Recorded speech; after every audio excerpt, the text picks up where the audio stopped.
provide workers' compensation-like benefits for people who are not full employees. So your part-time firefighters, what this does is it would protect them in the event they were hurt working for a fire. It would replace their income from other jobs that they may have.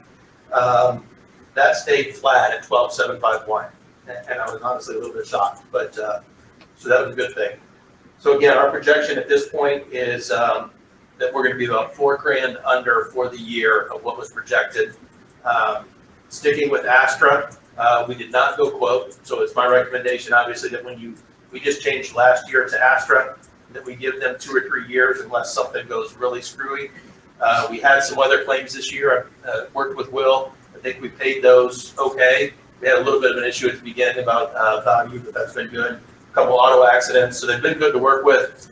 They were out last week meeting with Barry Lofton to try to give some recommendations on your safety committee, and we're going to be out Friday touring each of the facilities, each department's facilities, so wastewater, water, public works, and parks, just to offer any recommendations that we can on ways to keep employees safe, keep citizens safe, keep your buildings protected. So that's where we stand today. There was another sheet that would have given you a little bit of information about why those premiums might have gone up. So different things that we get rated on. Your operating expenditures increased a little bit. Your property values increased a little bit. And inland marine, which again is your leaf blowers and your tractors and your things that move around town, increased. So a little bit of change there. But my recommendation that you renew it with Astra and kind of continue on down the road for this year and see how they can help you from a risk management perspective. Any questions? I have a question. If you said it, so I apologize, but as we, at the bottom of that letter, as the reserve program gets underway, there'll be a slight additional cost. Any idea what the additional cost is? $130 per reserve officer. So it's the same thing as that fire and accident policy. Okay. Pays them full workers' comp, loss of time benefits. Now, when I say full, it pays a minimum wage. So there's still a risk for the folks who are becoming reserve officers, but it's what this policy does is it takes that obligation off the town, because the law was passed 2.5 years ago, makes you as the town responsible for workers' compensation benefits for reserve officers. And this is just a commentary, and I find it interesting, and I appreciate you telling us why the rates went up, is that the impact of almost shutdowns and closures, and how it impacted everything, everybody, and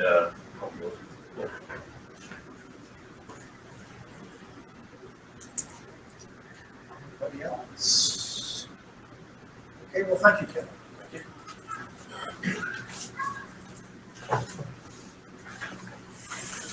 Item C, request for street closure, fair on the square. Mr. President, I don't see any representatives here from Tri-Kappa tonight, so it'd be my recommendation that we table it until they can attend. Okay, require a vote. Any discussion on this closure? We're tabling it. Oh, thank you. Yeah, we'll table. There's nobody here from Tri-Kappa tonight. Okay.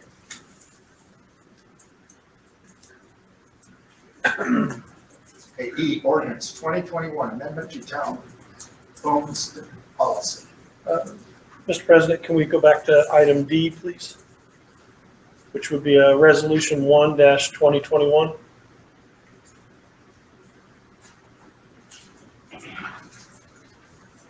Can we go ahead and do item D, the resolution 1-2021? Yes, I got it. It's item E now.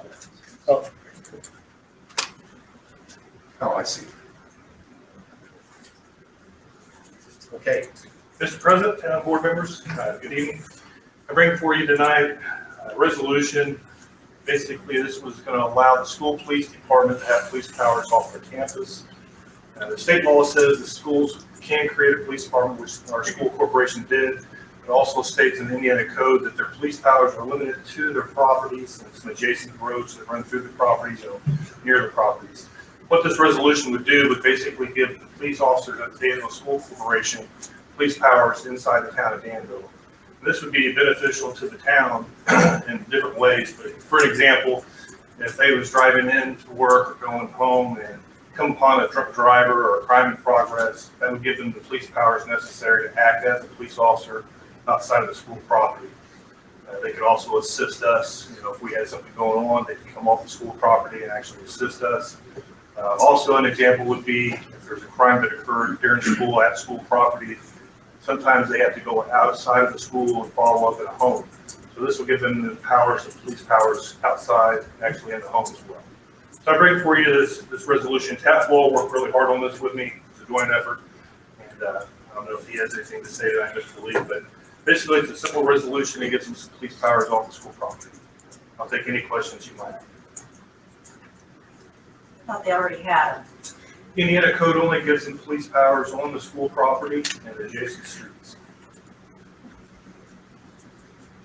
It looks like in the agreement that we're off the hook in terms of liability, things of that nature. Is that correct? Yep. And so is there no additional cost or concern for the town? All right, no more discussion. Looks like we're gonna have a motion here. I make a motion that we approve resolution 1-121. Second. I have a motion and a second. Courtney, can you please take a roll? Nancy Levitt, Aye. Tom Cato, Aye. David Winters, Aye. Chris Gerald. Thank you. Motion's been passed 4-0. Thank you.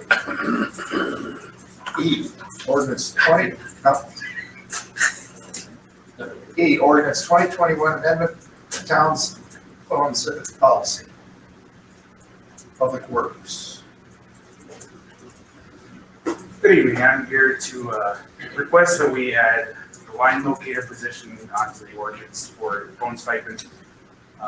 As a emergency responder to any utility incidents, the line locator is required to be on standby 24/7. Currently, he is not on that list for the phone ordinance, and outside of our job as DPW, he is required to be in constant contact with 811, the line locating company, and they're in direct contact with him. That is set up through 811 in that manner. So I'm just requesting that we add him to the phone stipend. I believe we're under type 3, which would be the minimum amount. But that way he would be reimbursed for his personal cell phone use, since he does use it approximately 5 times per month outside of working business hours. And inside working business hours, he does have a tablet that he can be tied to, but outside of that time, they actually make a phone call. Okay, any comments from the councilman? If you're looking for it, it's on page 2 of the ordinance itself. It's just underneath the Public Works Foreman. It was added as a level 3 employee. So it's $37.50 a month, and it does come out of the Public Works budget. So this is the first reading? Yeah, it's up for first read. We'll bring it back to you on February the 3rd. That's coming up. Thank you. Item F. Capital expenditure request, service maintenance and repair and pump full. Evening, Town Council. I come to you tonight to ask the amount of funds to have high service pump number 4 in the water treatment plant. This is more of a maintenance item. Every 5 years, it needs to be pulled. The windings check. It's a 50-horse electric motor, so it requires maintenance just like any other thing else. So I'm asked to spend the money to have it rebuilt and put back in check. A year from now, I'll be back with number 3 to have it done also. So we try to keep them separated every couple of years. You're not doing all of them at the same time. This time of year, when we do maintenance like that, do the low flows. That's what I'm asking the commission to let you all know that that's what we're asking the commission. I spoke with Jenny. She advises that the superintendent does have sufficient funds to support this request. All right. Any comments from council? And the second item is a sampler. Hang on a second, Matt. They'll need to vote on that first one, and then Okay. Go ahead. I move that we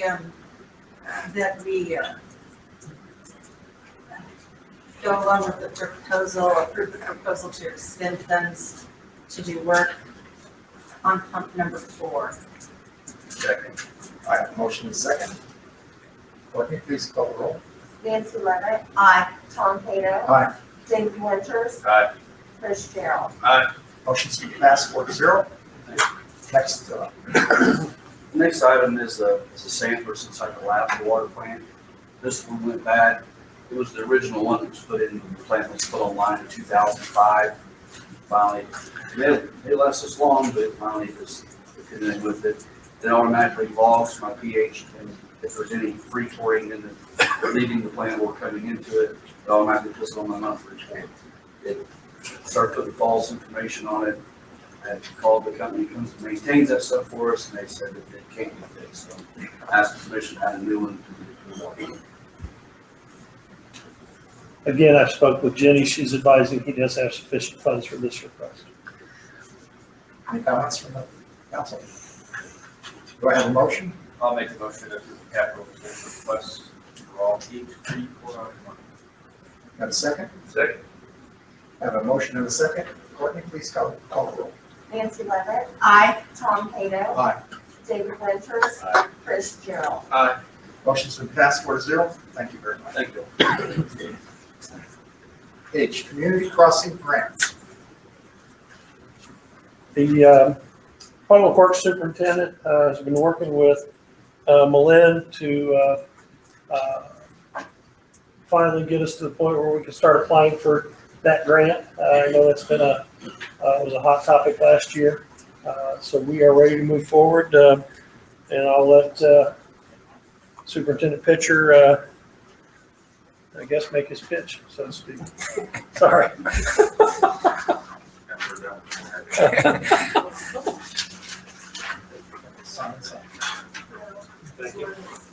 Thank you, Vanna. Good evening again. I have to admit that I am new to this community crossing grant, kind of baptism by fire, but I believe that we've put together a good list. We did encounter, from the previous submission of the grant, we encountered an issue where we are going to experience some growth on one of the roads that we had on the list previously. So we did check with the engineering firm to establish what the rules were on this grant.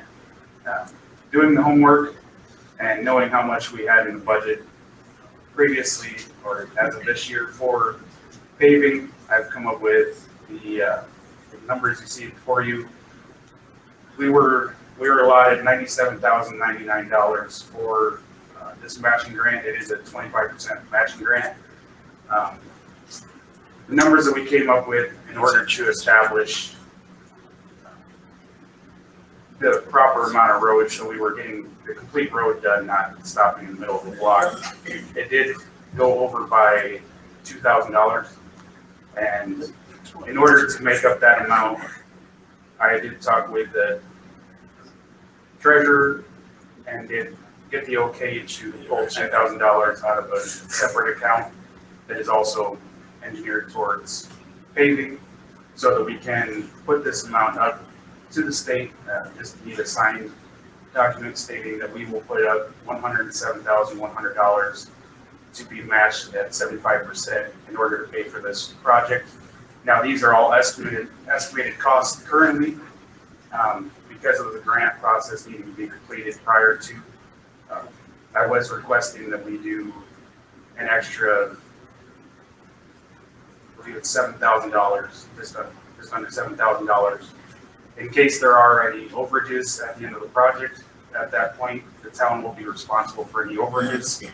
And based on it being an estimated amount, instead of trying to come back afterward and request the funding, put up that funding now, and essentially it will be taking out of some of the work that we were planning on doing, but it's actually accomplishing more work in the end. And by changing the time frame around with certain roads, we were able to enable the developer to come in without tearing up a brand new road. So we will come back later and address that road, essentially just to maintain what we have now. But what you have in front of you should be just a statement that the town of Danville is willing to secure those funds and put that toward the state so that they can match it, and it'll be 75% match. So, any questions? I've spoke with Jenny in reference to this. Superintendent Pitcher has sufficient funds in his LRS, MVH, and CCD to make this match. So his department will make the roughly $1,000. His department will make the 107,000. Oh, 107. What was the 75%? So the state's matching part will be $321,300. Oh, okay, So you'll get a total of over $400,000 that you'll be able to apply towards the road work. That's what this 309, 310 is, Yep. right? You guys just have to cover 25%. Yeah, gotcha, okay. We're feeling pretty confident with that. I do not see any issues with it based on the PACER rating, which is where they rate the asphalt. The roads that we have chosen are very low on that rating, so they are ready to be done. And basically, we're still new at the process, but we do have assistance on the outside through Banning Engineering to help us out with that. And we're going to submit that grant this Friday in case there are any issues. The deadline is the 29th. So if we do have any issues as far as the grant side of things go, we'll have some time to resolve those. But it should be just the formality, paperwork side of things. Is Miller Pipeline done tearing things up? Not exactly yet, but they're getting there. Okay. They're very good at blocking roads. Yeah, and they're not gonna do any patchwork on the roads, but as I understand it from Barry, they're still going to do some concrete work when the weather permits. So they'll be fixing some of the sidewalks that they tore. Ken, Yeah. did you have anything to add about this grant? I personally did not meet with Andrew on this. I know Joe Miller worked with him on that. No, everything he said sounds accurate for the other projects that was worked on with that. But it's the 75% match. You have to get to a certain point on a quote unquote design level and get to that good cost estimate, because you can't go back to the well with them and say, oh, well, things have changed. So you kind of, once you set that number, it's kind of set in stone with the state. Like I said, that any over this then falls back on the town. So you want to make sure you got a good estimate. Did Banning Engineering come up with these streets, the streets in question? It's my understanding it was done Yeah, it was in done. conjunction with Albie, the foreman, assistant superintendent there. He and Joe Miller worked together to obtain these estimates. This was a priority list of 4 different years of priority, and going through wanting to make that change of not doing a road and then having the developer tear it up. We went through and chose other roads that would match pretty close to what we had for funding. I will add just one thing to that. Again, I'm familiar with what roads we're talking about, but a lot of communities, if you're going to do different roads, will look at the other utilities, say, if we're going to tear it up, let's replace this old water main or underside water main or storm sewer. So you might look at that and say, hey, does it make sense since we're tearing everything up to do some other projects as well? So something that they would look at. And that's what Superintendent Pitcher did on County Road 200 East. Because we have a proposal for a development on that road, he was fortunate enough to come in on those talks. He chose to pull that road off of this list because there's no sense in making that road as smooth as can be and then turn around, have it dug up by the developer over the next 2 years or whatever. And I also have been in contact with utilities to discuss with them the roads that we're going to be looking at doing. And after this final approval, it's somewhat guaranteed that it's locked in. Go back and contact them again and ensure that any work that needs to be done is going to be completed before we go into the mill and overlay. Thank you. Anything else? I'd just be careful with Joe Miller. I mean, he's a most volunteer board. Like Ken isn't either, you know. I do appreciate the help that he did give. it was within the last 3 weeks that this came about again. So the help that he did give, bringing me up to speed on how the grant works was definitely a step in the right direction for me, getting my feet on the ground and understanding how this is going to work going forward. Mr. President, the truth is, we can't lose on this. You know, he's got the backing money for the grant. If we don't get the grant, he keeps the money and we still do paving based on what he has. We're just trying to expand our ability to have more paving money. And again, I know that this has been a kind of a hot button issue last year of why we weren't applying for grants, and we're now at the point where we're ready to start applying for it. All right, do I have a motion?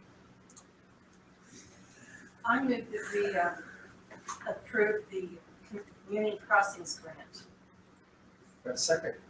Second. We have a motion and a second. Okay, please call the roll. Nancy Levitt, Aye. Tom Cato. Aye. David Winters, Aye. Chris Gerald. Motion's been passed 4-0. Thank you. We'll have a form for you to sign, Mr. President, when the meeting's over. Okay, thank you. Thank you.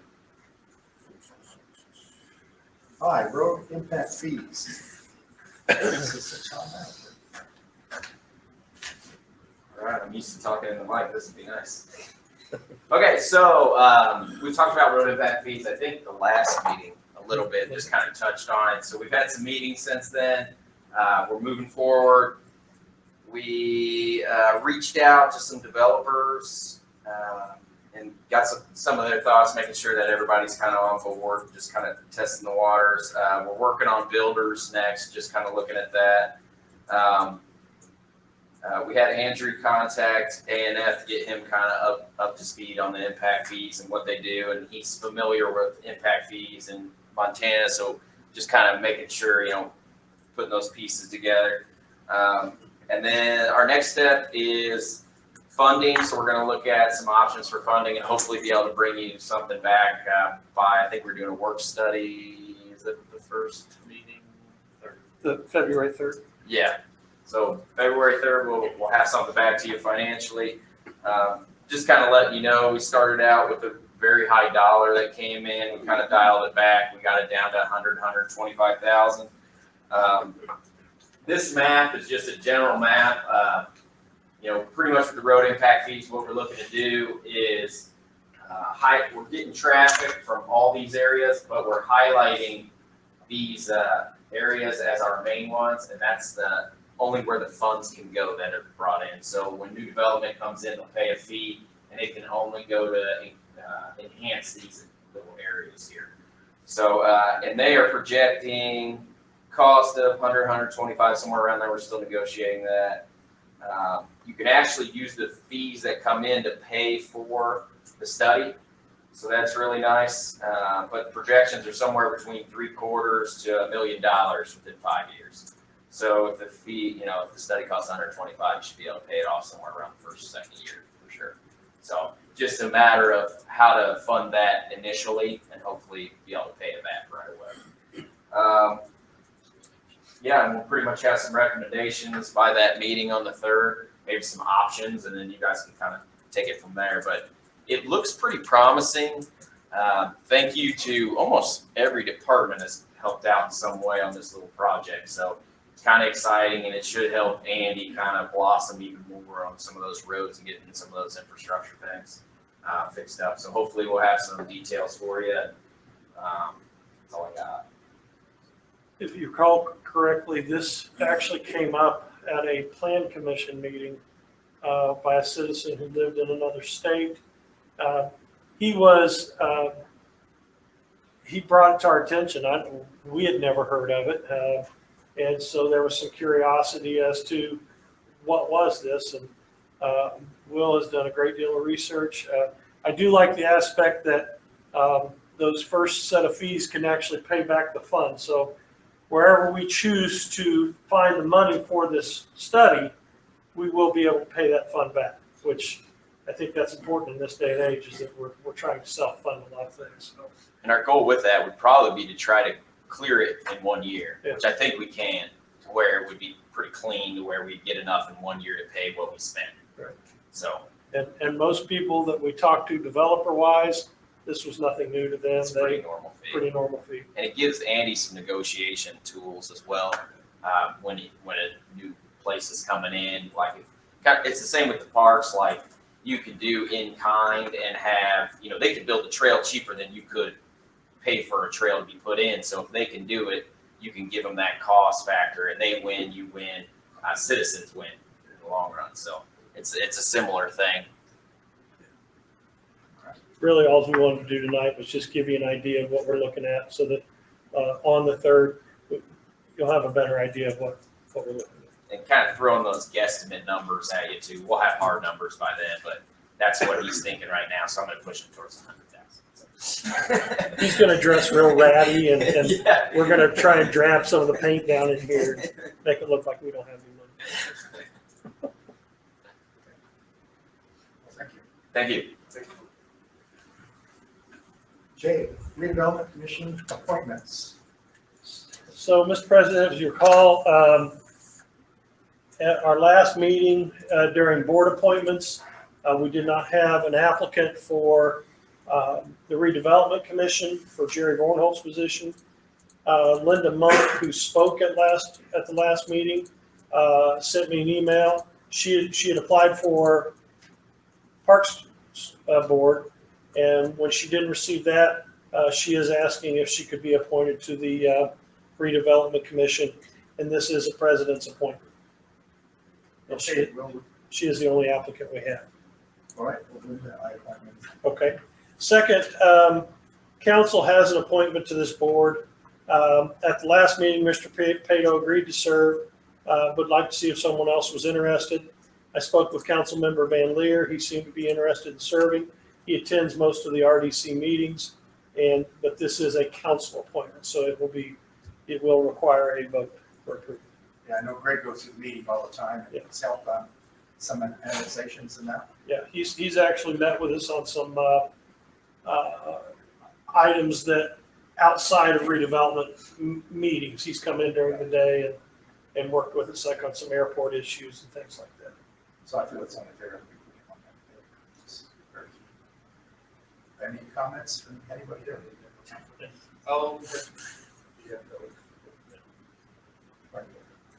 I'd like to make a motion to appoint Greg Van Leer to the redevelopment commission. Second. I have a motion and a second. Clerk, please take the roll. Nancy Levitt. Aye. Tom Cato. Aye. David Winters. Aye. Chris Gerald. Motion's been passed 4-0. Thank you very much. I'll notify those folks if they've been appointed. Thank you very much. Yes, sir. Okay, next, staff and council comments. You want to start this off, or I got you. you want to end it? You can It's start. up to you. Go ahead. Met with department heads yesterday. Public Works was dealing with some weather issues throughout the weekend. They'd had 79 man hours. He was able to repair the spray patcher, and they're going to start training on that and be able to do some spray patching in-house, so that we won't have to get that done out anymore. And he's been working on cleaning the shop, trying to make the place his own, I guess, so to speak. Water department is working on their mapping room. At Tennessee and Mill, he's got a leaky valve. I can't remember, you're going to be doing a repack on it, is that right?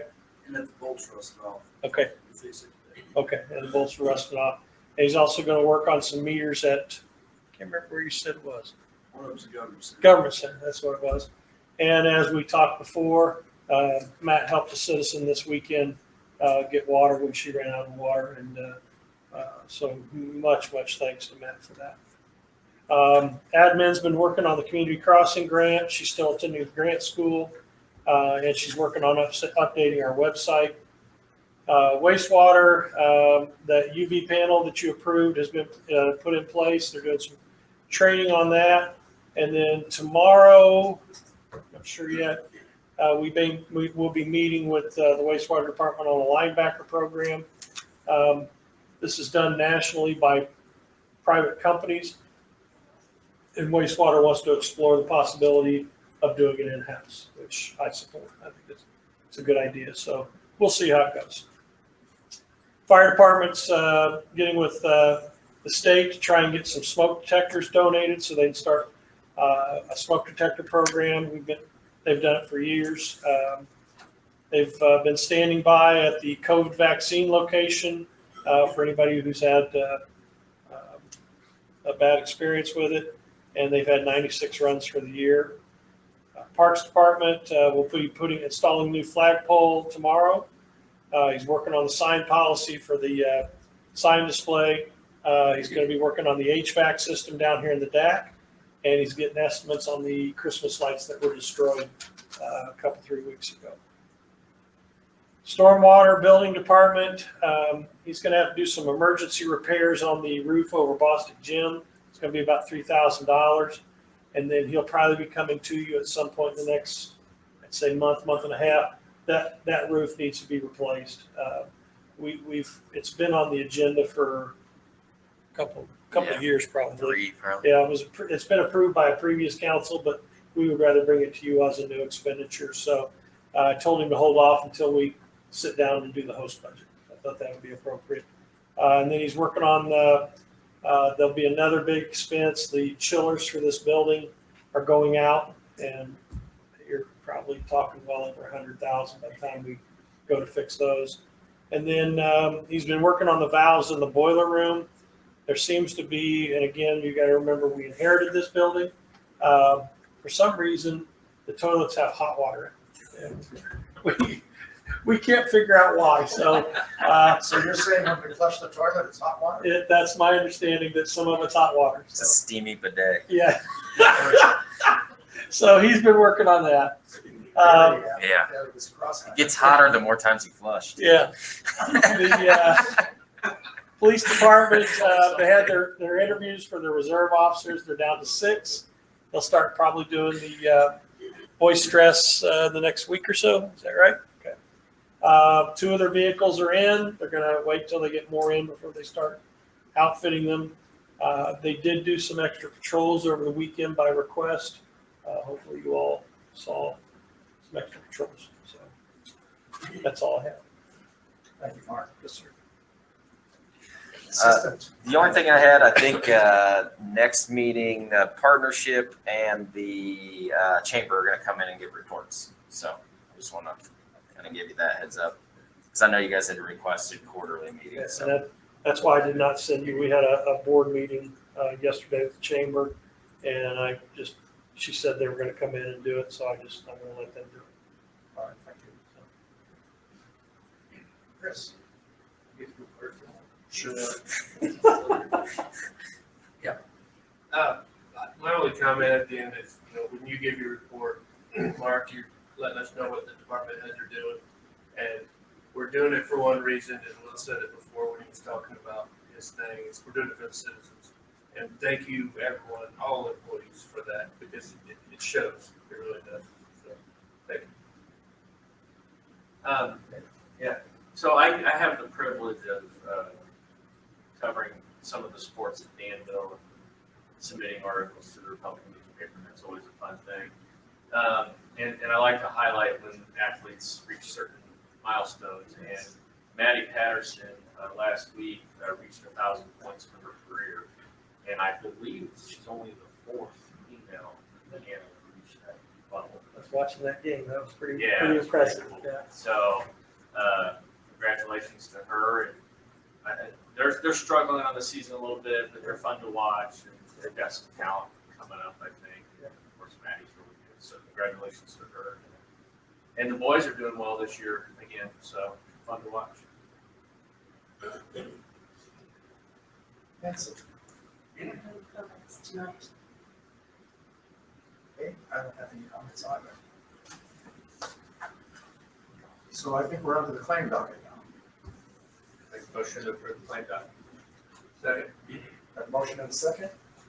Nancy Levitt, Aye. Tom Tato. Aye. Dave Winters, Aye. Chris Gerald. Motion's been passed 4-0. I have a motion to adjourn the meeting. So moved.